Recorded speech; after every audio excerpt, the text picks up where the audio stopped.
Right, so we're going to start with Germany. We are going to talk about the AfD and what is happening with it, and then use this as a springboard for discussion about European politics and Western politics, and discuss about some very worrying trends displayed in Western politics, and especially how the establishment is trying to guide the narrative and guide people's attention towards particular matters and try to obfuscate the actual issues. So I'm going to start talking about the AfD, and everyone is panicking about it, about its rise. And let me show you, in the federal elections of 2021, they scored 10.2%. It's not bad, but it's still not enough necessarily to be the dominant force in politics, certainly. With all of those other parties. And of course, it's worth mentioning, if you're from outside of Europe, lots of continental European countries have more representative systems, and so there are lots of multiple parties in which they have to go into coalition with one another. It's basically impossible in the German system to have a majority government. Mm-hmm. I think their sort of federal chambers operate on a system where it's half of it is elected by the region as a first past the post, but the other half is a party list. So you're guaranteed to have a coalition of some sort. But I mean, that stat that you just showed us with the 10%, I mean, back when that happened, all the other parties basically went out and said, okay, well, we're going to never work with the AfD. We're going to give a commitment that we will never form a coalition with them. Now, you can get away with that when they're scoring 10%. So hopefully for their benefit, it hasn't gone up since then. No, it has gone up because I showed you the 2021 federal elections. Mm-hmm. In the 2025 federal elections, they scored 20.1. Oh dear. And right now, they are scoring really well on the polls. For some reason, nothing works here. Oh, well, we don't need technology. Yeah. It was manufactured in Germany, I imagine. Right, so let me just use this mouse. Right. Well, the Germans used to be quite good at making things. I think these are all Taiwanese or something. Right, okay, so right now we have 26%, the AfD, according to some polls, ahead of the coalition CDU-CSU, which is supposed to be the sort of center-right coalition, something like the Tories of the UK. But the thing is, one of the important things is a lot of these continental parties, obviously, they need to go into coalition with their more centre-right sort of, I want to say comrades, but not really. Yeah, they're sort of left-wing in some ways. But the problem is that, as we've seen as a sort of demonstrable trend, particularly in France, is that all parties will try and gatekeep out the most right-wing party, and they'll go into coalition with people who would normally be their political enemies, but it's sort of like a no enemies to my left scenario, whereby as long as the nasty right-wing party's not getting in, they don't really mind. They'll go into coalition with the far left. You can see this with the deal Macron did with some very left-wing... I mean, in the case of Germany, this is leading to nonsense situations where you've got the CDU, which, like you say, is some version of the Tories. I mean, it's really the Church of Merkel, is what it is. They started off as a sort of Christian conservative party, but they sort of abandoned basically all of that. They're going into alliance with the SDP, the sort of German Labour, but also the FDP go in there, who are supposed to be sort of, free marketeers.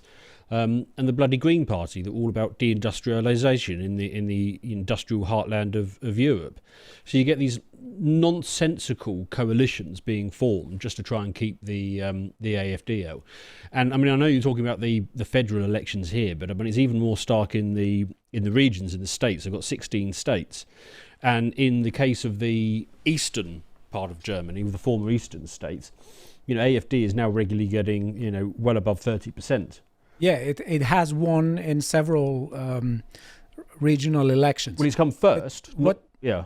Yeah. Not quite the same as winning, because they get blocked out, so they don't actually form governments. So what both of you are talking about is the coalition, and this is one of the major issues in German politics, and this is one of the reasons why the AfD is rising all the time, because these coalitions form together and everyone sees them as acting together, and it is usually an issue of who just leads the coalition. Because before we had the SPD that was leading the coalition, we had Chancellor Olaf Scholz. Now they lost, and we have the CDU leading the coalition. But they are governing with the same party. So it looks like they're just in it together, and they form the establishment, what in some circles some people discuss as the uniparty. And all that actually changes is who leads it, whether it's going to be the leader of the more center-right or the leader of the more center-left. And the absurd thing here is as well that it's basically a coalition of neoliberals, and they're gatekeeping out the AFD, trying to make out that they're the scary far-right party. They're basically the National Socialists all over again, when actually you read their manifesto and they're classical liberals. So they're still within the liberal framework of Germany, which its constitution enforces. I mean, I'm not going to use the term neoliberal to discuss them, because I think that's a BS term that the left is using all the time to describe everything they dislike, just like some right-wingers use liberalism to describe anything they dislike. But yeah, we do have, let's say, social democrats and center-right people, and the center-right in Europe seems to be ideologically tied in a sort of, not ideologically, but habitually tied in a long process of trying to signal virtue to the center-left. So we have, just like the Tories right now, they try to out-left Labour. Mm-hmm. Lots of center-right conservatives, within quotation marks, in Europe are trying to show that they are multicultural. But they're only centre-right really in the existing paradigm of politics. They're not necessarily, if you look at the vast sum of all that is possible in the world of politics, they wouldn't necessarily be classified as centre-right. No. And even if you look, I don't know, 70 years ago, they'd be seen as radically left-wing, wouldn't they? Are you hinting that no extant German political party has what it takes to save Germany at this point? Well, I think their best chance is potentially the AFD, but I understand that their hands are somewhat tied given the way in which Germany is structured post-war. Mm. Right, so here we have another poll that says that the AFD scores 27%. There are several polls that say that it's right now the number one party in Germany, and it keeps rising. In the federal elections I showed before of 2021, they were 10.2%. Then they went to 20.6%. They nearly doubled. No, actually, they more than doubled their percentage. Now they seem to be close to 26, 27%, which means that unless the CDU change course, the rise of the AFD will keep happening. And people like Robin Brooks are asking themselves, there's only one question for Germany: what policies will stop the inexorable rise of the AFD, which is heading for 30% in the polls? This will literally tip Europe if it continues. Germany with AFD in government won't stand up to Russia, and it also won't stick with the euro. I hope it won't literally tip Europe. I mean, that would be some major geological change if that were to happen. So I think you might be exaggerating. Yes. But the point he's making isn't necessarily untrue, that with the AFD leading in Germany tended to be the sort of... it tends to be the centre of Europe, both geographically and politically a lot of the time. But also it's funding Europe. Exactly, and I think that's why it has that power in the first place, is that it has the economic power. And of course this is also waning, but still the rest of Europe isn't exactly doing too well relatively anyway. There are some success stories. I know that Poland's still doing quite well, Denmark's doing quite well, so there are two border countries with Germany that seem to be doing okay, although of course there are questions about the migration to both of those. Still. Yeah, I think that this rise is in some respects really close to the rise of reform in the UK. Mm-hmm. And if we are to make this, let's say, analogy, we have to ask, what sort of people vote for reform, or who wants to go and vote for reform? And I think that something very similar happens in Germany. So, well, I mean, the polling in both cases is led by young men. Yes. Mm-hmm. But also, I think you mentioned in a previous conversation we had with Carl, either you or Carl said that Lib Dems are British people with gardens. Mm. And when it comes to reform, it's British people without gardens. Yes. Yes, I think like that I think that this is really insightful, because when we're talking about people with gardens and people without gardens, it's not an issue of the haves and have-nots. That's not where I'm getting towards. It's an issue of whether some people want to be shielded from the decline that rampant multiculturalism is bringing upon Europe. Yes, if you haven't personally felt it yet, you can afford to have some daft political notions.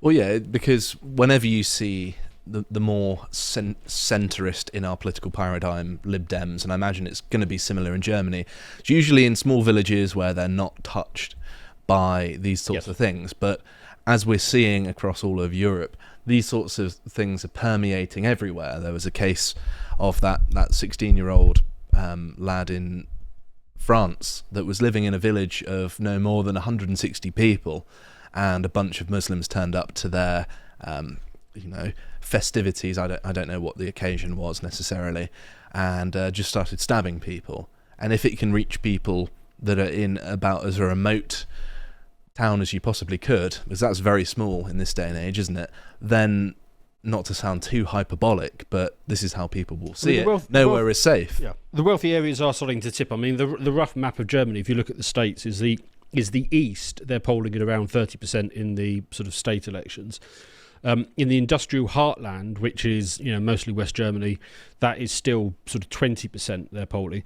But then in the rich bits of Germany, the sort of north bits and the south bits, the sort of shipping lanes, the export areas, the place where the finances occurs, they're closer to sort of 10-12%. So again, it's just working on the economics. Is the more desperate your situation, the more likely you are to go for AFD. And the significance being in terms of sort of actual governance is in these state parliaments.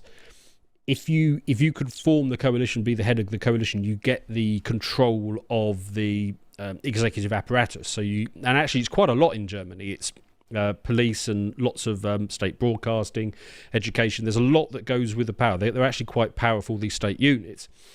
But if you're going to try and block it, which is what the other political parties have been doing, I mean that just starts to become completely unviable when they're getting about a third of the vote. And the reason being is that the absolute minimum you need to form a coalition is you need to be able to pass a budget, and that can be as simple as you do a coalition deal where they just abstain from voting on the budget.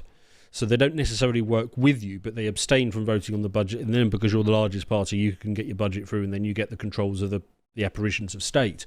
But when AFD are polling up around sort of 30%, you got these increasingly tenuous coalitions, and something like the FDP and any of them, SDP or even the Linke, I mean they just can't function together. Yeah, they seem to strike a chord with the Zoomers and the German working class, and they seem to be doing it really well.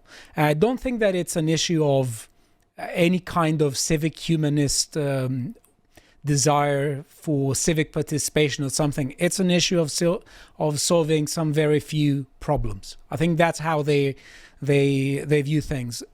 I think a lot of them would just go out of politics if they thought that the more establishmentarian parties would adopt some of their policies. That's my hunch. Maybe some wouldn't, but I think that this is generally speaking the sort of temperament. Well, the problem is they kind of poison the well on this stuff because they've been building these coalitions. What they've done is they've cemented in especially young men's mind that all of these parties are the same, that they're the uniparty. Yeah. And then you combine that with the talk, and I'm sure you're going to come on to the efforts to try and ban the AFD. And again, that is just cementing everybody's view that the only alternative to basically all of them is going to be the AFD. And so it's pushing people. Plus, and they have tried the thing that you sort of suggested there, which is taking their policies, but they do it as talking points only, and they don't govern that way. So again, everything is reinforcing that you have to go AFD. And there's also the aspect of the sort of thing that attacking Donald Trump constantly or calling Nigel Farage racist in Britain does, where not only does it get their name out there and give them the name recognition to the point where Nigel Farage is now the most recognised politician in Britain, obviously Donald Trump the same in America, that doesn't really work when your country doesn't work either, right? Yeah. So you've got to really be living it up large to be able to say, listen, these people are going to upset the good thing you've got going on. But when you've got decline, an obvious decline and rapid decline, as you've got in Germany and many other European countries, then saying this person is dangerous, that they stand against what we stand for, well, people associate advertising. Yeah, people associate the Uni Party with managed decline, basically. Yeah, that's exactly what it is. Mm-hmm. Well, to be fair, with Germany, it's more like managed demolition at this point. Well, yeah, there's a lot of self-sabotage. I want to go back to something you said before, because I think that this is ultimately what the issue is that there is a very large number of people in Germany who like the AfD rhetoric. And instead of trying to listen to it, the other parties have said, no, we're going to marginalize you and we're going to call you Nazi, irrespective of whether you are a Nazi or not. So I think a beginning would be a beginning of an answer to this question is that the German government must stop acting as if opposition to rampant multiculturalism makes one a Nazi, because that's what's happening, and we see this across the entire West. There are people who are saying we don't think that ideological multiculturalism is working. It has so many problems. It brings so many problems and destruction, and all the state does in response to them is just manage decline, the micromanagement of things getting worse. And the more people see this, they cannot unsee this. And the response of the establishment, where they are trying to hide this, is we're going to call you a Nazi, we're going to call you a racist, we're going to call you an extreme right-winger. So this doesn't work, yes. It's also a tough sell, because I'm obviously no historian, right? But when I think of the National Socialists and their leader, I don't think of I don't think of a lesbian whose partner is Sri Lankan. Yeah. I could be wrong. Maybe I've just read the wrong books, but that's not the impression I got learning about the mid-century. Why do so many right-wingers, by the way, have foreign spouses? I mean, you must have noticed that. So many right-wingers do. If you go to, like I remember back in the day going to some UKIP things, and everybody there's got like an Indonesian wife or something. It's like, well, sure, there must be a reason for it. I'm just not sure what it is. There are many. Well, you've got a foreign wife, haven't you? She's Greek. There you go. Yeah. But also, I know some reactionary spaces that have lots of trans people and people who sleep with them. Yes. Yeah. Right. And they pose as reactionary vanguards. Oh right. Yes. Yeah.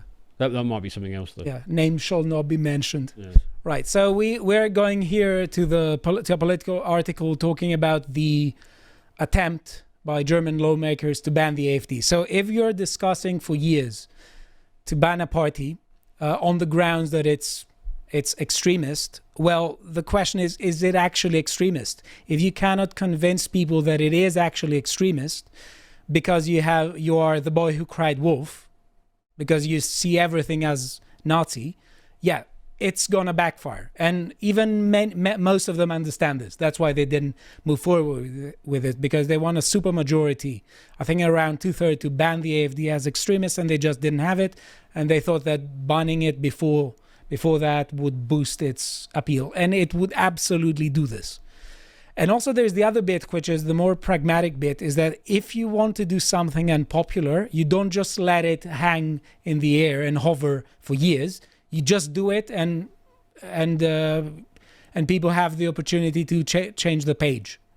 They are not doing that, even that. So they are, even in terms of bad standards, they are incompetent.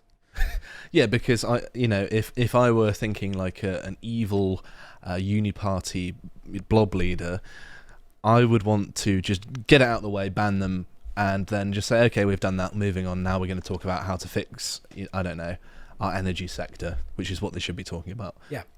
And we have here the AfD firewall, which is also another instance which confirms what Josh was saying before, that the center-right of, within quotation marks, of Germany is very happy to make a sort of alliance with the left and other leftists party against the AfD. So here we have Germany's conservatives. They passed a strict migration motion with votes by the far-right party. And they say here that they breached the historic firewall on not working with the far-right on policy. The German firewall? I'm not familiar with it. It's the sort of custom according to which all the parties are going to form a coalition against the far right, and they're not going to work with the so-called far right. But what happened was that because they made a fuss, they said that no, we're not going to go forward with the support of the AFD, so we're not going to pass the motion.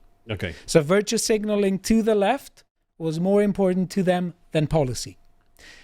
Why? Because they seem to be basing their whole legitimacy upon the idea that the AFD is a Nazi party. And and right now, I will say this: there are effects. There are negative effects of contaminating public discourse. When everything you disagree with is Nazi, people stop understanding what the term means. Well, and if you have 100 Nazis in a place with 10,000 Nazis, you don't have 10,000 Nazis or 0 Nazis. You have 100 Nazis. I mean, but this is not something that the German establishment and the left wing want to do. I mean, it might actually result in quite a lot of Nazis, because if you spend decades telling everybody that everything they want is Nazi, then sooner or later people will decide that all they want is Nazis. Mm-hmm. That's how they're going to think. And that's why terminology is important in the debates. If someone is giving you a sort of terminology and you accept it without questioning, you start defining your position in the terms that the opposition wants you to define. And this, in some circles, some people want to say, right, I want to show that I'm based. I want to, show that I don't care about the left. But when we're talking about elections, there's the general public. And if lots of people start doing this, the general public will vote against them. But this, I see it as a sort of last-ditch attempt to prevent an inevitable trend, because as far as I see it, the growth of the AfD is proportional to the decline of Germany, in the sense of the more the uniparty mismanages the country, the more popular they become, and that's not going to change because their approach isn't changing, and therefore their rise is inevitable. And therefore this is a last-ditch attempt to try and make them sound unappealing, like, look, we're going to lose another war if you vote for the AfD.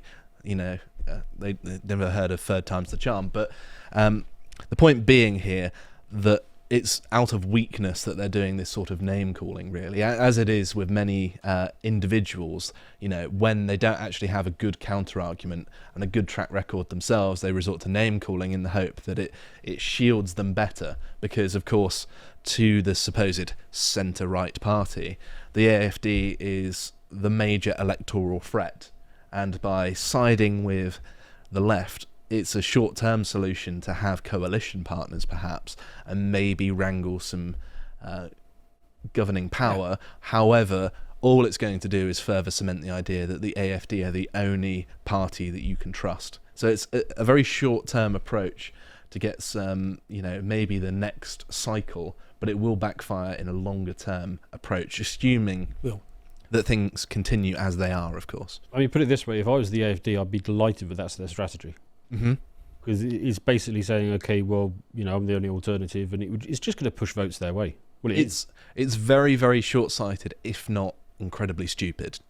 But also, this emboldens leftists, and especially far leftists, because if you say that the sole goal of politics is to not appease the so-called far right, you may end up appeasing the far left. And that's one thing that keeps happening. And because they appease the far left becomes emboldened, because it's like Millet says, give them an inch, they'll take a mile. They are taking a mile, and they go out and they're attacking AfD people. Now, I'm not going to play it because it's maybe YouTube has issues with it. We're not going to play this. It's also a very pathetic punch. Mm-hmm. I have to say it's a very pathetic punch. But we do have violence on street level. We do have, that's something that presumably they want to not happen. I think it's also worth mentioning. Often a big deal is made of left-wing street violence, and obviously it's undesirable, but these are thoroughly unexceptional people. They're not people to be afraid of. You shouldn't be put off by them, especially when it's the fate of your country. Someone who's lived on a diet of vegan and soy isn't going to punch you very hard, and you shouldn't be so weak of mind that the threat of, a small group of strange people attacking you should put you off. You should care enough. And I think that what has happened here a little bit, particularly in Europe, is there's been a bleed over from the United States, where there is a legitimate, threat, obviously, with lots of incidents of fatal shootings and the like of right-wingers from the left. And people see that lethality and they think, okay, it's only a matter of time. But although there are attacks, it's not on the same level of lethality in Europe as it is. And obviously it's still unpleasant, but it shouldn't be enough to put people off following the politics they believe in. This is what the left has always been. I mean, if you go back 150 years and look up anarchists, they just called them anarchists back then. The left has always done this. They can't get what they want through persuasion, so they just attack people quite ineffectively. But every so often they get a Franz Ferdinand or something and all goes a bit crazy. I mean, they are extremists in the temperament. Is unless you give me everything, you have given me nothing, and you're an existential threat to my existence. That's how the extremists think. What you said before is absolutely correct. The establishment seems to be working for the AFD inadvertently, but it seems to be working because the way they operate sends votes the AFD way and deprives votes from themselves. That's why occasionally both the SPD before, when it led the governing coalition, and the CDU now that it governs the coalition, have occasionally made statements that indicate a tough stance on migration. But there's a question that how sensible are they and how convincing are they? Last time when it came to Scholz, he made some statements about it. People for about a week were ecstatic. Some right-wingers would say that, well, listen, Scholz is more right-wing than the CDU. And then Scholz went to Uzbekistan. He signed a deal and he said, well, let us increase migration flows to Germany from Central Asia. Now, Friedrich Merz is saying that Syrians no longer have reason for asylum in Germany. And he says that the Syrian civil war has ended and they have no reason to be given asylum there and they should all go back. But the question is, what is he going to do about it? If his governing partner is pro-migration, which is the SPD, is he going to break the firewall and pass this with the AFD and then be seen as the person who somehow collaborates with the far right? Or is he going to just do nothing, wait for a few weeks for the polls to somehow turn more to his favor or to micromanage the decline of votes in this case and just do nothing? There's a big question there. I don't know what's going to happen. Most likely, I think it's going to be the same. And that's why he seems to be doing it. One of the features of modern politics across both sides of the Atlantic is that lots of political leaders basically do headline fishing, where they say things that sound great, attract voters, and then just do nothing about it. Trump's quite guilty of this sometimes. He sounds a lot better in headlines. When you actually look at the practical things he's done, it's like, oh, okay, actually, you've done a lot less than you've claimed you were going to do. Of course, there are many reasons for that. However, it's still an important point that you can sound good, and if you only go by headlines, which many people do, then it can help people in terms of their public image.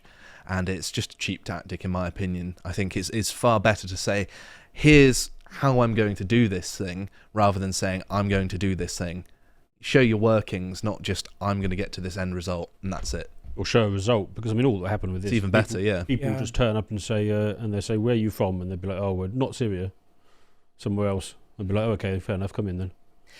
Now, as we said, there are very adverse effects with rampant multiculturalism, and an ideological stance towards it makes one unable to see them, or makes one unwilling to see them, and especially those who live in a particularly secluded environment. They don't come into contact with these problems as other people do, and they have the privilege to create a delusion around themselves and accuse as extremists everyone who is pointing their attention towards these problems. Now, if you believe Die Welt, you will see here that they say that immigration has not raised German crime rate. A new study by a top German economic policy institute has confirmed the academic consensus. There is no correlation between increased migration and a rise in crime, despite the political debate. Oh, really? Yes, but there's, even if they've approached this as honestly as possible, there are multiple ways you could have that result. So say there have been changes in police practicing, maybe increases in technology and surveillance has meant that crime has been naturally falling anyway, and it's been able to mitigate crime.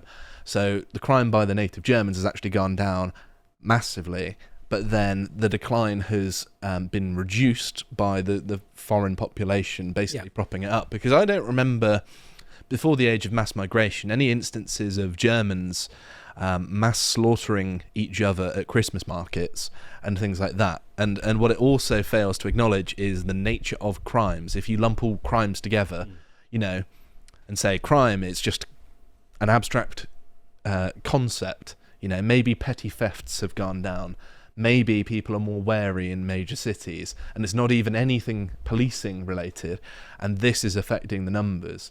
Like these sorts of headlines, they may sound very positive, but there's so much devil in the details here that needs to be explored. One detail I'd like to know, for example, is stealing a Mars bar counted as one crime, and is driving a BMW into a Christmas market counted as one crime? Because, you know, I can tolerate some crimes more than others. So I agree, yeah. If you look at this report, it cites the latest national crime stats from 2018 to 2023 with location-specific data, and they say migrants tend to settle in urban areas where there is more population density, nightlife, and more people in public spaces at all hours of the day. That means that the general crime rate is higher, and crime suspects are just as likely to be German as of foreign background. Right, so it's the city that does it. But let me just show you what it says about 2023 and 2025. So there are data ever since from 2023 onwards that suggest the exact opposite. So they say here we have this article by the European Conservative, foreigners behind 40% of violent crime in Germany, according to a report. A sharp rise in rape and sexual assault cases has sparked alarm among official and the public alike. And that's one of those crimes that if you were to pick crimes going on in your country, that would be one of the ones you really wouldn't want going on. Yes, and it's what you said, Josh, before. It's people who are saying that in some respects crime goes down, but when it comes to violent crime, it goes up. And we see this pattern across Europe. We see some groups overrepresented in crime. Well, we can look at the Danish data, of course, just north of the border with Germany. They keep very good data. I'll be talking about them later on, in fact. Not their data this time, though. And we see that people from specific parts of the world are far more likely to commit violent crimes or sex crimes. And we've got the same data in Britain that shows the same trend. And it's the same in Sweden. It's the same in lots of other countries that actually collect this data. And I don't know how publicly available it is in Germany. You very rarely see it. I would imagine that they're of the mindset of we're not going to publish a breakdown by nationality or ethnicity. But of the countries that do, all of the trends seem to complement one another, which seems to suggest that it's probably going to be the same in Germany, and that many people from areas like sub-Saharan Africa or the Middle East or some parts of Asia are far more likely to commit crimes in Germany than your average German citizen. Well, and also a more fundamental point, who gives a toss about their numbers? I mean, you get these academic institutions who put together these studies that say that, you know, the crime numbers are whatever the hell they say they are, which we don't believe. But I remember back to about 11 months ago, being kept up till about 4 o'clock in the morning because I'd seen some footage on X of the last Christmas market attacks last Christmas. I think it was in Magdeburg. I think it was right. And seeing an image of a mother sobbing over half of her child because the attack there. You can come out of all the sodding numbers you want. After you see something like that, you're not going to be persuaded that a bunch of academics have done some figures. Mm-hmm. Here we have this article by Bild. Do check it out. You can translate it from German to English, and it cites reports of the federal police, not something that some academics somewhere conjured.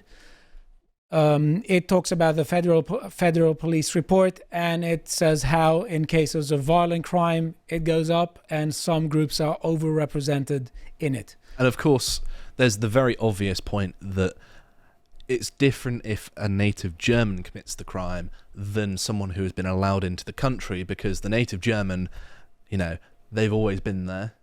Whereas the person allowed into the country, that is a policy decision, that is the responsibility of the government fundamentally, and their criteria for allowing people into the country, and therefore it is fair to put more scrutiny on the foreigner doing the crime because they had less right to be there, because they aren't German. I mean, if you travel to any Southeastern Asian countries, it's very unwise to drive there because they basically have the policy, whereas if there's a traffic accident, for example, even if it was clearly the fault of somebody else, you were stopped and they ran into the back of you, you'll get the blame. And the reason is if you had not been in the country, it would have been impossible for that to have happened, and therefore you were automatically at blame.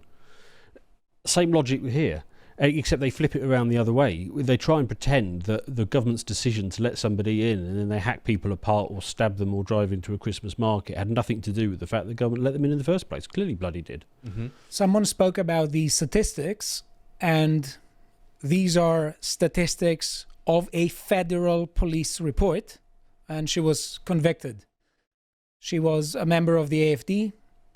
She was convicted for inciting hatred, upheld on appeal after using official statistics to warn that Afghan migrants are disproportionately liable to commit sexual violence against women. Hearing about this, what actually happened to her? Did she get jailed or something, or what happened to her? I think she got fined around 5,000-6,000 euros, but citing but take that with a pinch of salt. Fine as well. Yeah. Take that with a pinch of salt.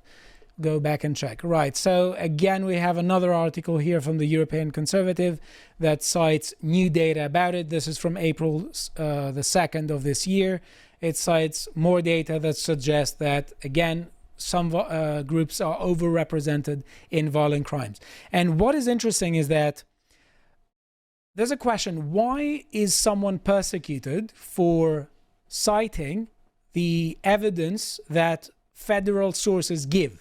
And the answer is very simple. She spoke about them with an angle that is not the angle that the establishment wants people to view things. And when it comes to this to crime, there is a sort of dual conflicting nature or conflicting approach towards reporting it. Because on the one hand, half the establishment will say it doesn't happen, and those who will say it does happen will have to give a narratival twist. And the narratival twist is always economic. It is never cultural.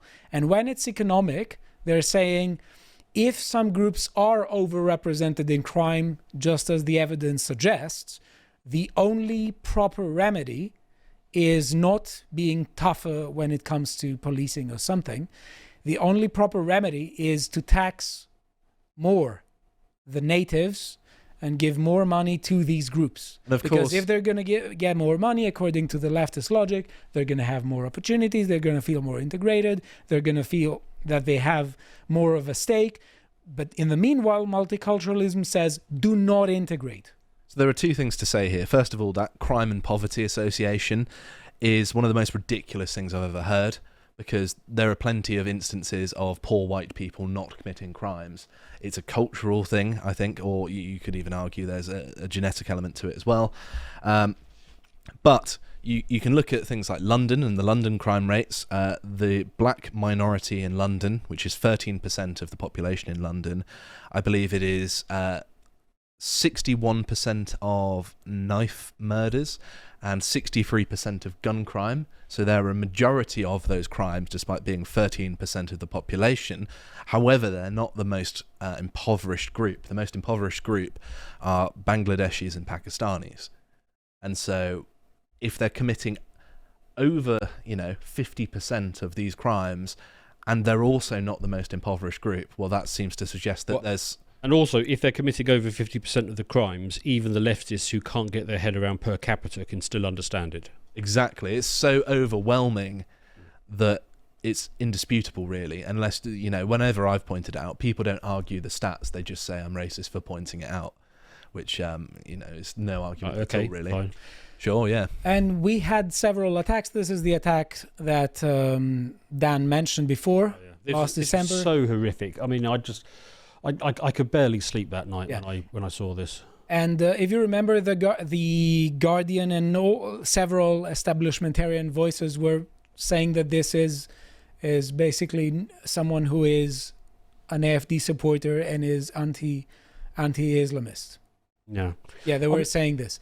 And they were saying that this driver voiced support on the social media for the AfD and for Elon Musk, who publicly backed the AfD, saying that it's the only anti-migration party can save Germany. So this is disgusting propaganda. Yeah, but that guy was all over the place. I mean, and I mean, I'd be particularly interested on the Maidenberg thing to hear in the comments from any Germans, because German Christmas markets are absolutely fantastic. I mean, we have them here, but nothing like the extent the Germans do, though. They really take it seriously. I went to a Christmas market in Bath over the weekend with my girlfriend, and it was very different than I remembered it, as I used to live in Bath for a while, about 6 years ago now. And back then, it was a lot quieter. There were no diversity barriers. There weren't those big metal things that stop you driving. So there's very noticeable barriers all the way around it, was there? And a very large police presence. Okay. It actually felt a little bit scary, to be honest. Like, most people weren't really aware of it. They didn't think anything of it. But I was able to sort of figure out, okay, well, the police have deemed this a high target area. So they put the barriers up. Yes. There were, more police in around that market than I'd seen in all my time of living. But I'd love to. I mean, that's great. I'd also love to hear from sort of any Germans who've started going to Christmas markets already. I mean, what is it like? Because I mean, I'd imagine if I had a young family in Germany, would I take them to a Christmas market? I mean, you'd want to, because it's a great experience. But I mean, presumably these things must be surrounded by basically a fortress at this point. I mean, it happens every year, sometimes several a year. So presumably you just simply cannot have any Christmas market anywhere in Germany at this point without a sort of row of concrete around it. There was at some point a rumor that German Christmas markets were cancelled. That has been contested, but whether to whatever degree they have been cancelled or kept, there is always this fear looming over people's mind. That's why they have the protective barriers. Now, one thing to say here is that when it comes to crime and when it comes to people talking about the dangers of multiculturalism, we encounter yet another pattern. And I put it here in the 7 steps. Number 1, a crime is committed by members of groups the left considers oppressed. Number 2, the MSM, mainstream media, casts aspersion about oppressor groups that imply that the far right is to blame. Number 3, when the identity of the perpetrator cannot be denied, mainstream media treats it as an isolated incident that was caused by mental illness and which does not suggest any deeper pattern. Parenthesis here, every time someone criticizes their agenda, they're not saying this is an isolated incident of someone who is a right-winger who criticizes us. They're talking about a great pattern of far-right epidemic. Right, stage number 4, politicians and establishmentarian voices make performative expressions of sympathy to the victims and their families. Stage number 5, after the empty virtue signaling session, they will scaremonger about the far right and make irrelevant remarks about fascism and Nazism, whose purpose is to frame every person who doesn't buy into the progressive narrative as an enemy of society in progress. Stage number 6, those who challenge the dominant narrative are met with content-wise irrelevant screeching about racism and extremism, whose only purpose is to divert attention away from the dead ends of the progressive paradigm. And number 7 is business as usual. And business as usual involves the proposal of half measures. When there was the Solingen knife attack, they said, let's ban knives. This is the previous Interior Minister, Nancy Faeser. And they say ban knives. And because right now crime in trains and train station is going up, especially violent crime against women, also of a sexual nature, they're contemplating women-only carriages. I mean, Literal honeypot that is. So they're saying to rapists, by the way, that carriage over there, it's full of young women and no men to stop you. I mean, that is not a good idea. And by the way, somebody in the comments answered my questions about the Christmas markets. So apparently, even though the state brings in all these immigrants, the cost of securing a Christmas market falls on the Christmas market. So meaning that lots of the Christmas markets have had to be cancelled because they can't afford the security measures. So the costs of the security is placed on the Christmas market, but the immigrant, I mean, that is something that the state does. I mean, what a backwards. We've also got to address the sort of elephant in the room with these Christmas markets is that they're attended by basically people who have grown up Christian. You know, they're Christmas traditions, and so it's part of that tradition, isn't it? And so it's normally going to be native Germans, and they're not going to be any, collateral for groups that the attacker would not want to attack. For example, fellow Muslims. And here we have the latest disruption. This is in Vienna. Vienna is in Austria, but again, it was disrupted by pro-Palestine protesters. Right, and this isn't the only disruption. And I want to say that, if the establishment says that it wants multiculturalism and it wants to respect different religions, then you can't have the religious festivals of one group undisrupted and saying that every sort of disruption or protest is evil far-right extremism on the one hand, and then when you have something like this, it's business as usual. It's just the voice of the oppressed.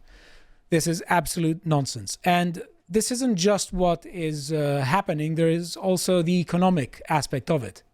And it seems like the German establishment for a long time now has suffered from the green craze. And not just the green craze, but also more socialist and central planning kind of madness that is attached to EU policies. And they seem to be doing the unthinkable. They shut down their nuclear reactors. This is saying we are not going to embark upon the journey that all modern countries must walk into. We're going to turn our back to technology. Meanwhile, everyone else won't do it. It's like trying to drive to work, but insisting that you're not going to put any petrol in your car. Doesn't work. It's like the head of policy was Ted Kaczynski. Like they're trying to sabotage all innovation in Germany, and of course the foundation of all German industry is cheap energy. So by making energy more expensive or just non-existent in shutting down power plants, all they're doing is devastating all of their industry that remains, because of course a lot of it's been outsourced to places like China, and before that Russia and cheap gas. Exactly. And if you are to be a modern industrial country, particularly a developed one, you need to have that cheap energy nailed down. Germany can do that. It's not in a position where it can't have cheap energy because of any circumstantial thing. The decision is entirely political, and it is an act of self-sabotage because, to thrive economically, as Firas often says, you need two things, which is cheap food and cheap energy. And that is very, very true, that you need those two things. Obviously, there's more to it than that, but those are the two building blocks to which all of the others emerge. And neither of those things are being done because things like net zero are antithetical towards making things affordable. And now I want to give a few practical tips for the EU establishment. Number one, you need to understand where we are. We're at the stage where those who can't shut up about Weimar and the dangers of appeasement are doing all they can to appease those who are explicit about hating Western civilization. And I want to say that what they should do is basically do what they are doing in a very small scale. If you look at the Belarus and Poland border, the Polish-Belarusian border, you will see lots of members of the EU, like Donald Tusk. He's not exactly a very conservative figure. I mean, it should go without saying. He was also one of the top officials of the EU. If you look at what they're saying and the rhetoric they're using about the border between Poland and Belarus, you will say that this is the exact rhetoric of the so-called far right with migration. So here we have Donald Tusk saying hybrid warfare as a tool of destabilization. Lukashenko and Putin are mobilizing thousands of illegal migrants with the help of smugglers, amassing them at the borders of Poland, as well as Finland, Lithuania, and Latvia. This is both a lucrative business for them and a serious form of hybrid warfare. They're using, if you read this, they're using the same rhetoric that the people they're demonizing are using with all the other borders of the EU. So stop being hypocrites. Apply what you're applying in these borders to all the borders of the EU. Because it's very simple. Turkey's doing the same thing to Europe. Greece. Particularly Greece. And Greece, Bulgaria, yeah. Mm-hmm. And it's interesting as well because I think it was Libya reached out to the UK government recently saying, listen, we want to work with you. We will help you restrict migration for free if you just train us to do it better. Because we're being inundated by sub-Saharan Africans. So just help us out. And I don't know whether that was answered. That was like a free way of solving a problem there. Just like we can stop illegal migration from sub-Saharan Africa with Libyan help because it's one of the main ports of entry, and they'll do it for free. Will they actually do anything about it? There are obvious solutions to this. Yeah. And final point is that Putin's Russia does pose threats to the EU and to Europe, but it's not the only threat. So the EU establishment should stop acting as if this is the only threat to Europe. I mean, one of the things I wanted to do is just quickly point out the scale of the industrial decline that's been happening in Germany. So, I mean, this is a chart that sort of shows it all. This is German industrial production going back to 1991, to present time. And you can see German industrial production was sort of heading up, and you get that 2008 dip there, but there was a V-shaped recovery from there and it came back quickly. Then you get that sort of sharp downward spike with the beginning of the Ukraine war. But I mean, it's already in massive decline there because I mean, the Greens are coming back here. And I mean, this is an absolutely terminal decline. You're looking at industrial output that was last seen back in 2005. Yeah. I mean, these people have effectively lost 20 years worth of progress. It's the degrowth craze. Yeah, through their series of insane economic policies.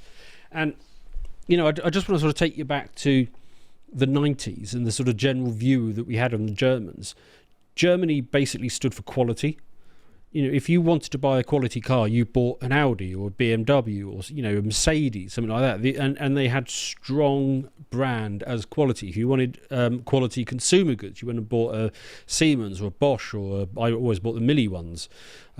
It's still the case in many headphone manufacturers like Sennheiser. I presume they're German by the name. I'd imagine so. Mm.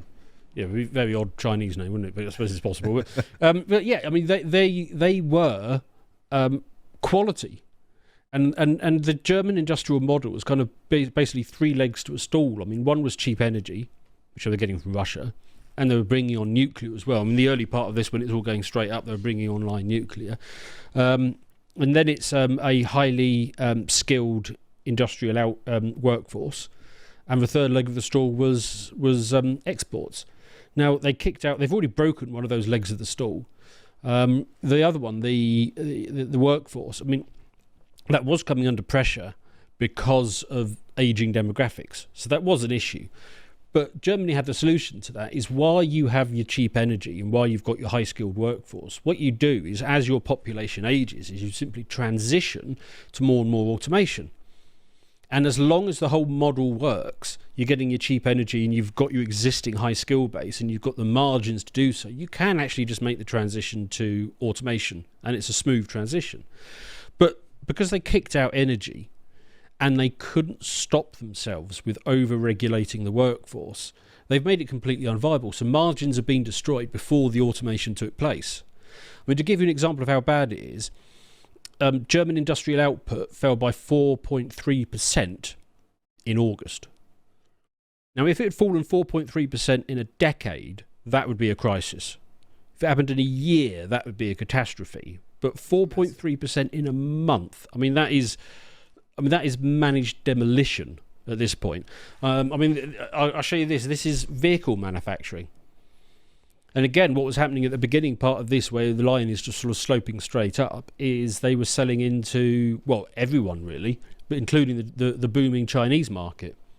And that's kind of fallen off. The Chinese are now producing their own cars. They've over-regulated everything. The problem is with these sorts of industries, right? You need to have the competitive edge at all times. If there's a little gap, it allows domestic industry to the countries you export spring up. It's the same as having sort of protectionist tariffs, only they don't need the legislation to put them in, because then these industries don't have as much competition in the domestic country, and so they can, occupy that niche that the quality German car could once occupy. Well, I don't think you can stop foreign markets from having their own sort of domestic supply, of course, but it gives them opportunity to outcompete you. But the key thing you want to maintain is you want to maintain the brand image. Mm-hmm. If if China was producing its own cheaper cars, but the premier option is still a BMW or Audi or Mercedes or whatever it is, then you still maintain the higher end of that market. And actually that kind of suits you. If you're being pushed into a contraction anyway due to workforce, you probably want to focus on the higher value goods. But I mean, what's happened to the German economy is, starting from the energy level up, the whole industrial base has been knocked out. So German was massive on chemicals, and chemicals are kind of the star of the industrial chain because they feed into everything. They feed into agriculture, they feed into cars. I mean, they feed into all of it, really. And they're also one of the industries most sensitive to changes in energy cost because they need a tremendous amount of energy to produce them, right? Well, the chemical industry is like a big vat. You put stuff in the vat and then you blast an enormous amount of energy into it, and something happens and you get something else out the other side. So I mean, it all hinges on cheap energy, which then feeds into everything else. Same as steel. Again, big pot, loads of energy goes in, steel comes out the other side. And then you're supplying all the other industries that are built on top of it. Now, once those things have gone out, which they have done, so all of this is being relocated. I mean, one of the huge, I forget the name, but one of the huge chemical firms has just relocated to India. The rest of the chain collapses as well, because we might as well do everything else overseas. I mean, if you're going to be doing the chemicals and the steel elsewhere, you might as well then do the the consumer goods and the cars there as well. I'll also show you this. I mean, this is so you can see what's happening to the German workforce, and this is, I think, this is August. No, so September 2025, change over the last year. And as you can see, where are the jobs going? Well, 75,000 jobs created in care and social care, 66,000 in healthcare, 40,000 in public administration, as if Germany needs more public administration going on. And then you look down the bottom and see all the industrial parts of it, and manufacturing sector in total, it's lost 165,000 jobs.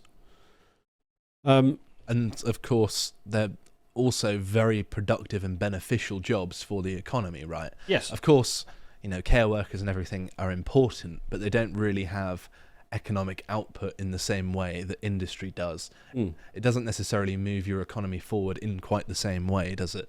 No. So, and I mean, this for me highlights the other issue, which is the aging workforce, but also it's the over-regulation of trying to get anything done in Germany. Because if you're going to, put it this way, employment rights and all the extra regulation are an expensive luxury. But if you've got a homogeneous workforce, you can kind of afford it if everybody's pulling in the same direction. And let's say you're an industrialist and you're looking to hire a couple of lads, but their dad already works at your factory.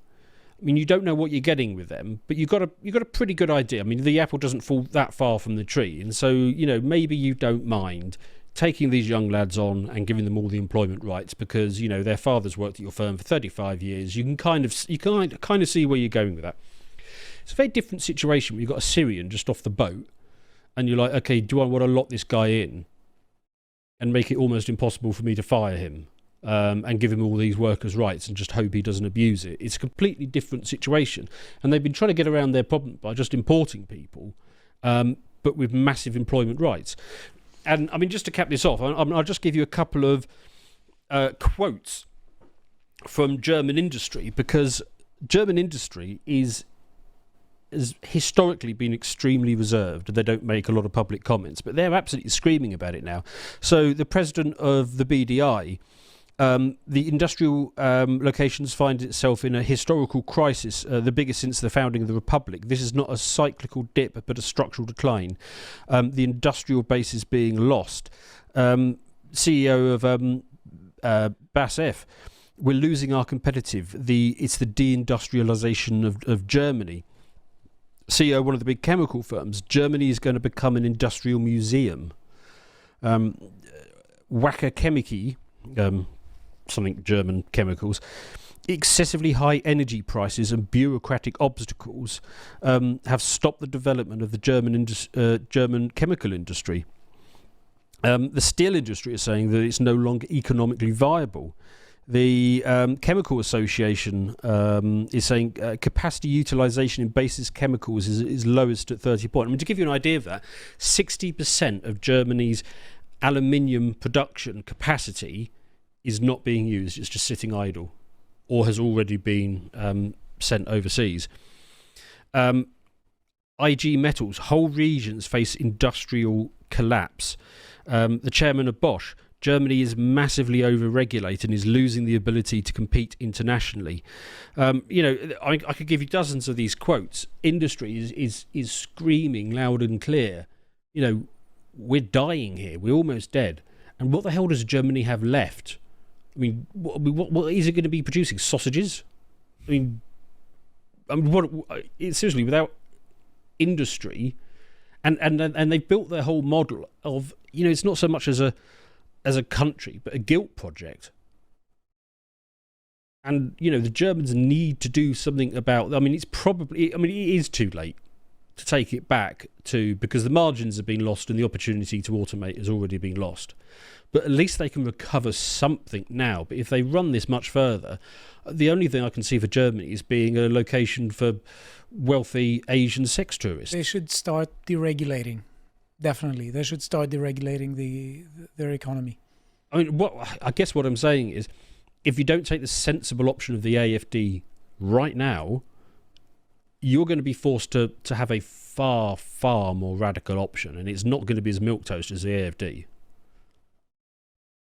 No, that's very true.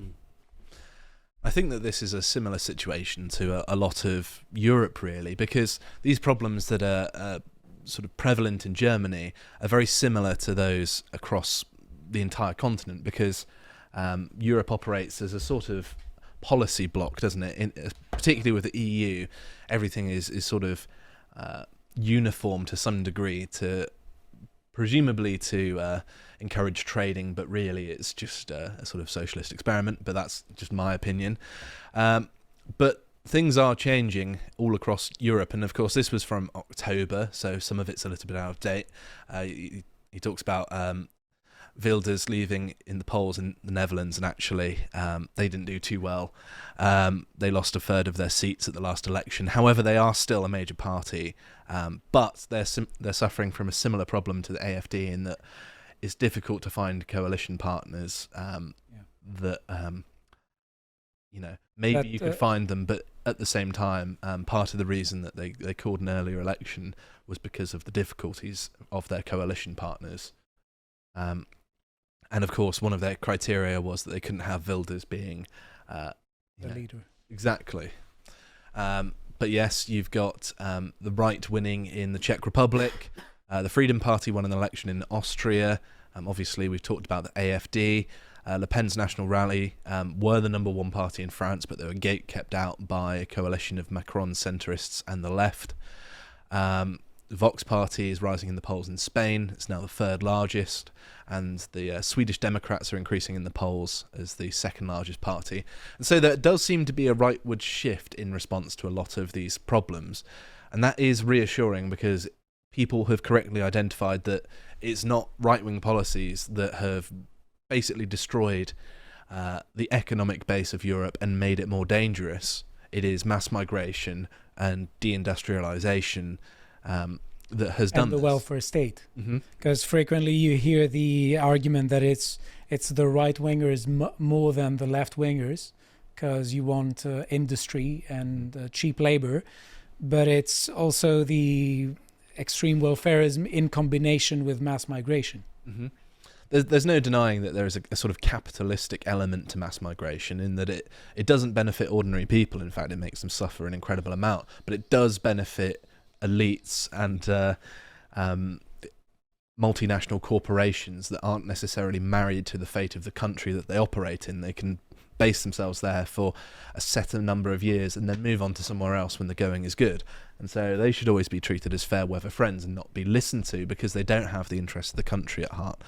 But it is reassuring that people in multiple different European countries are identifying the problem here of welfare, of overregulation, of net zero sabotaging cheap energy and cheap food, and immigration. These are all things that are problems across the board, and people are actually pushing back against it, it seems. And I think that one thing that does concern me is the fate of a country if it fails to resist this sort of thing. And I know Ukraine is its sort of own unique case, but obviously it's been used as a proxy to fight the Russians, with lots of European money being poured into it.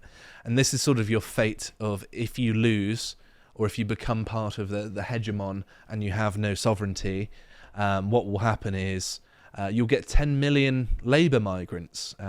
This is what's going to happen to Ukraine once the war is over. They're going to bring in 8 million or 10 million to stay afloat. So 10 million what? Somalians? Well, the thing is, I've been thinking about this. If you're a European, are you really going to move to Ukraine? Because, of course... No, probably not. One, it didn't have the strongest economy before the war, so it would be a dip in quality of life for, say, a Western European. It would probably be quite easy to find a wife there, though. That's true. Very little competition. Mm-hmm. That's a dark way of looking at it, but you are right, and they are very beautiful. However... Europeans probably not likely to go there, especially after the war, because the economy doesn't offer them anything to migrate. It seems like it's going to be who's actually going to capitalise on the ability to move to a European country as a step up. Ukraine hasn't suffered enough. That's what's going to be inflicted upon. It's going to be Indians, it's going to be sub-Saharan Africans, people who don't mind living amongst the rubble of a destroyed civilization. And in fact, for some of them, it's going to be an aesthetic improvement. And by the way, I see the Ukraine war as one of the principal achievements of it, from a dark point of view, is keeping Germany and Russia apart.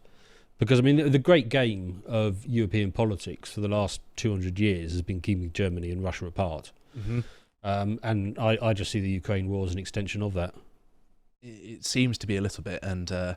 I do know that many of the Eastern European countries are taking it a lot more seriously than some of the Western European countries, sort of France and Britain and the like. We're far enough away from it that we don't really feel that much pressure. But Poland takes it very, very seriously. You see all the time them talking about Russia. And although we use it as a sort of scare tactic, obviously these countries have a memory of being under Russian control and are genuinely fearful of it, because they did suffer under the Soviet Union, obviously. So I'm not saying it's illegitimate, but...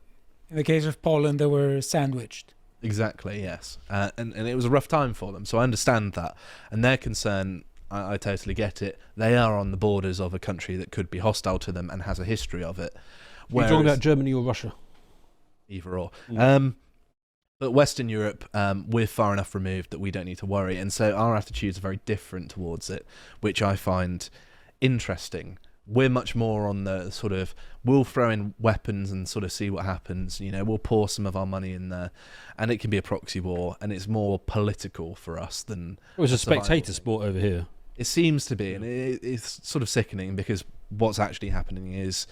a generation of young men have been sent to their death in Ukraine and Russia. Yeah, and you get idiots over here sticking Ukraine flags up in their garden, thinking how wonderful they are, that they're supporting this meat grinder. It's sick. Mm-hmm. Yeah, it's one of the most gross things that's going on in Europe at the minute, that we're just throwing money at, this meat grinder. Yeah, and destroying our own economies in the process. So great.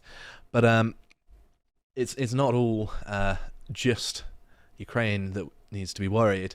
The French as well. You sent me this, Stelios. This is from July. All Palestinians living in the Gaza Strip will be eligible for the first time to apply for asylum in France.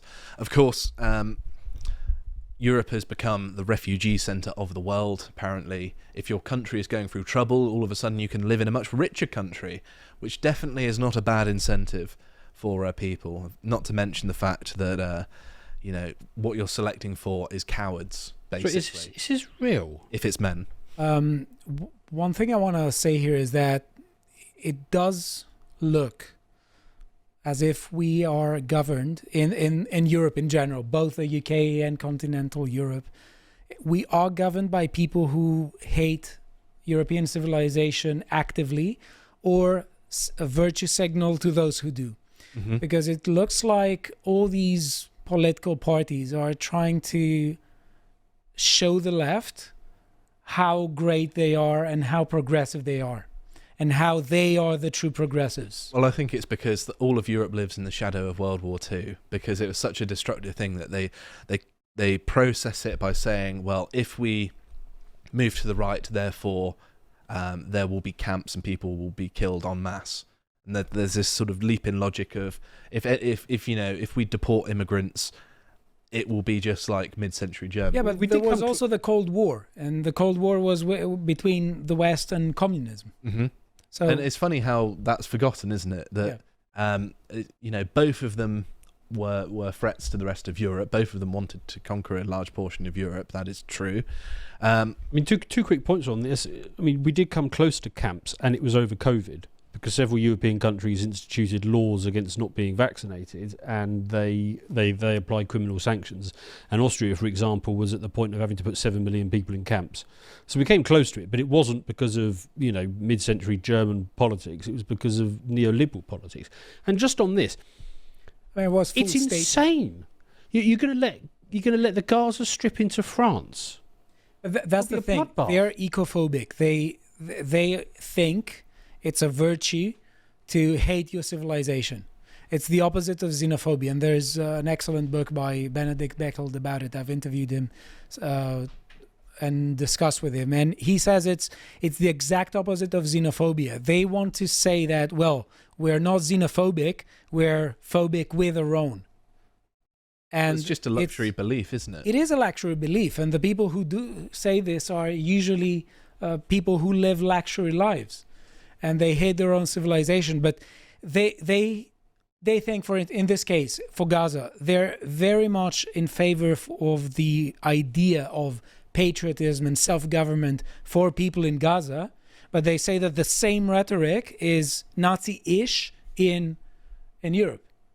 They also they equate double standards. They equate oppression with being good, don't they? Like, if you're an oppressed person, you're somehow more virtuous than the oppressor.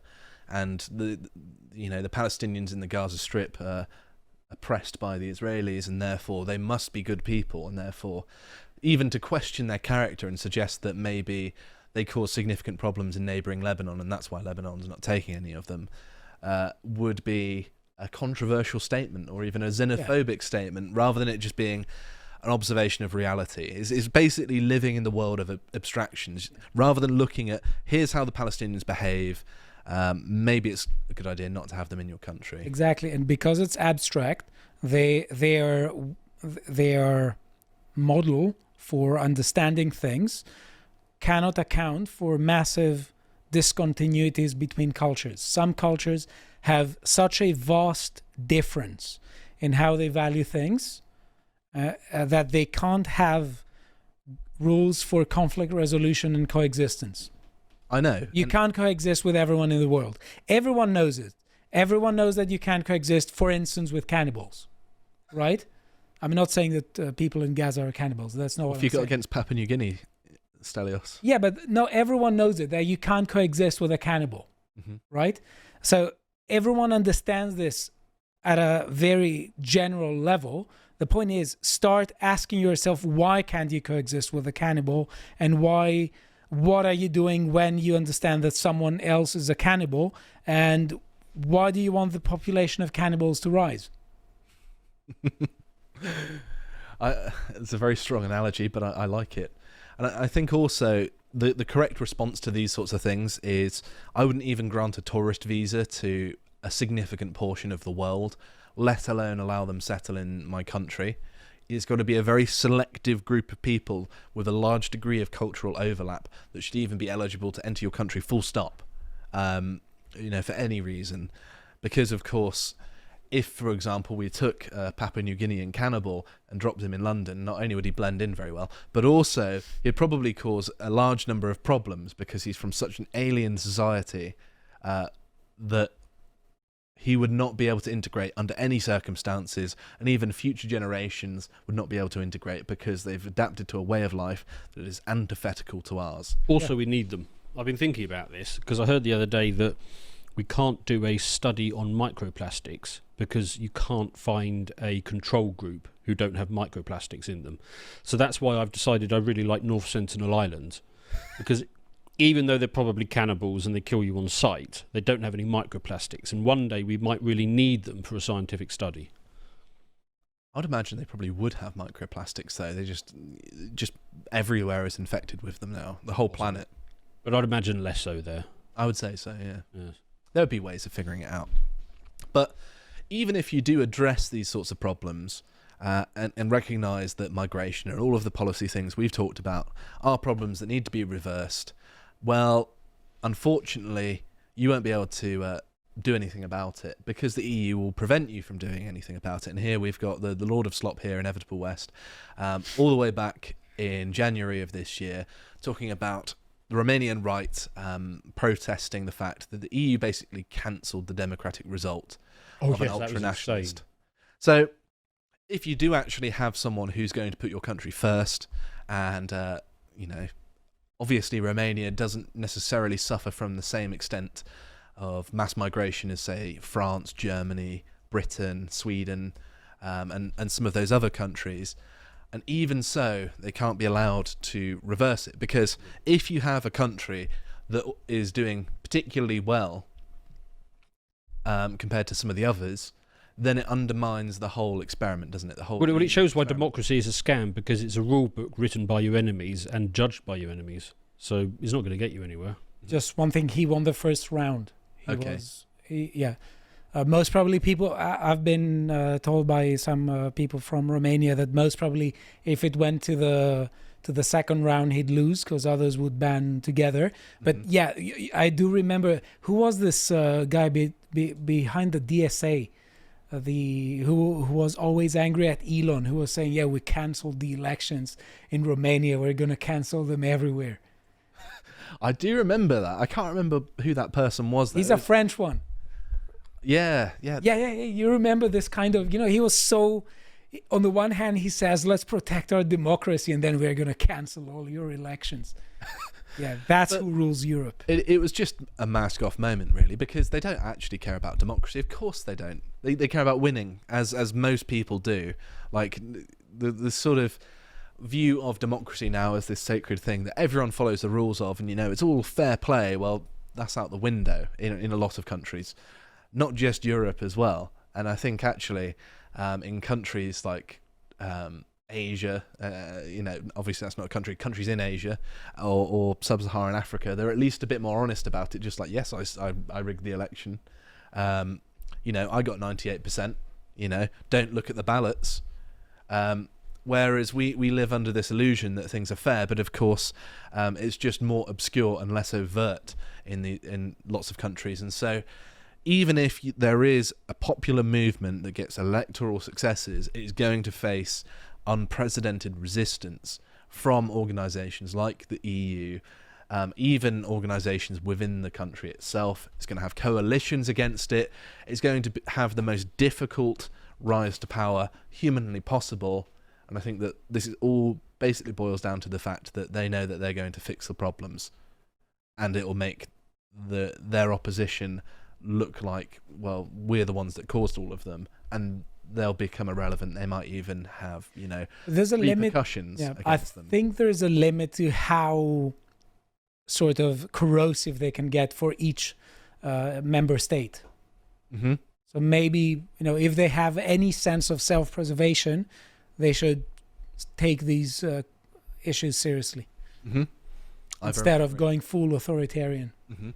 So this was another thing from May of this year. Telegram CEO Pavel Durov announced they received a request from the French government to silence conservative voices in Romania. I don't know quite what to think of this because I don't know.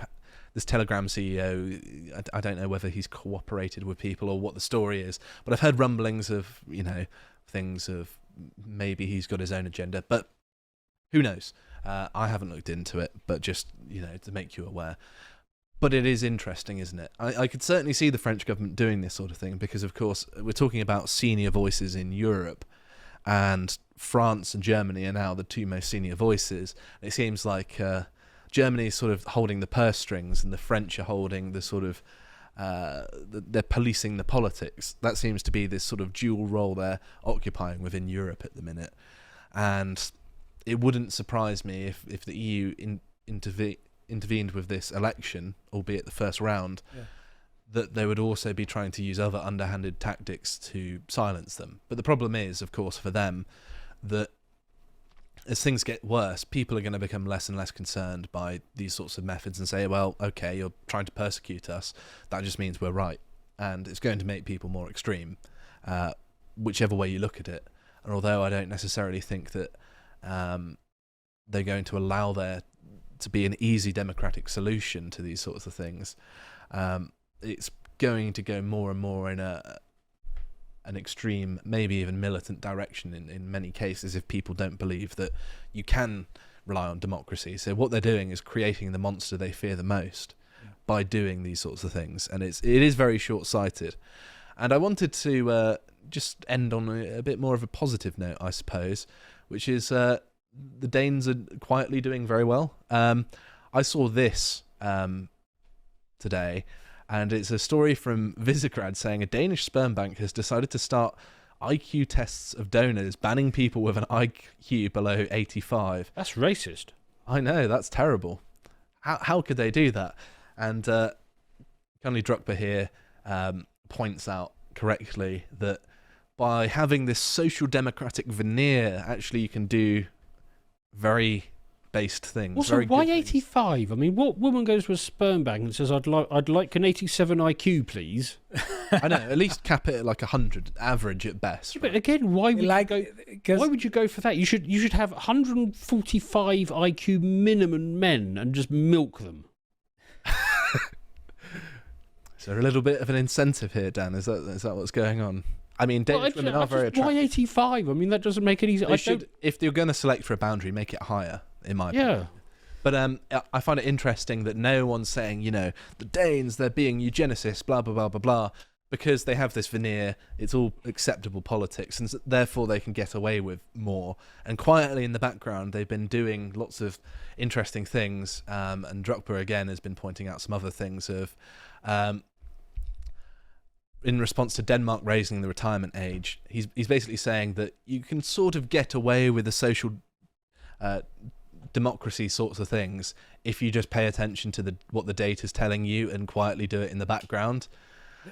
There was a hilarious incident with a BBC reporter who went to a social democrat in Denmark trying to talk about multiculturalism, and the social democrat destroyed him. Really? Yeah. Well, it's not surprising, really, because they've been collecting some of the best data in Europe about migration, and it's been incredibly useful. They've limited migration a significant amount, and lo and behold, they're mysteriously doing quite well. And I've talked about Poland doing well as well, but of course they're being flooded by migration now to a certain extent too. But there's a sort of way out here that if you just pay attention to what the numbers are telling you and make pragmatic choices, you can fix things. Just quietly do away with the migration, quietly raise the IQ boundaries. Be a realist. Just look at the world around you.